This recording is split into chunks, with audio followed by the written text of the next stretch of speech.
علیکم ګرانو کتونکو، زه یو ځل بیا ستاسو په درانه خدمت کې محمد یونس امنیار حاضر یم.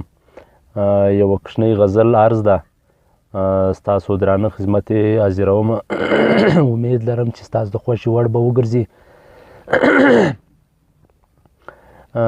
کوچنۍ غزل ده چې د ښکلا خبرې ډېرې راته وشي، د ښکلا خبرې ډېرې راته وشي، خو قسم د بې له تا مې ژوندون نشي.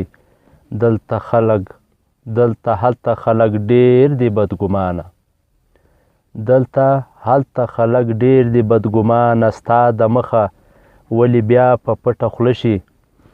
امن یاره دعاګانې دومره وکړه، امن یاره دعاګانې دومره وکړه، تر هغو چې سره یو ټول پښتانه سي.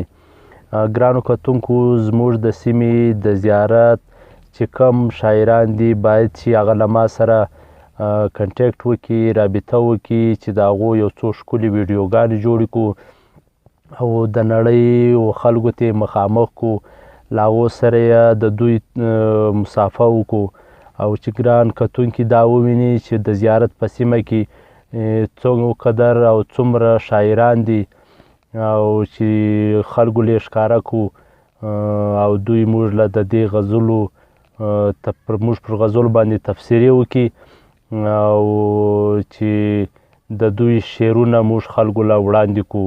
په نورو سیمو کې ښایسته ښکلې ښکلې ویډیوګانې راځي، باید چې زموږ د سیمې شاعران هم ځانونه رامخته کړي. نور مو ښه ژوند غواړم، ژوند مو په خیر، کور مو ودان، خداحافظ.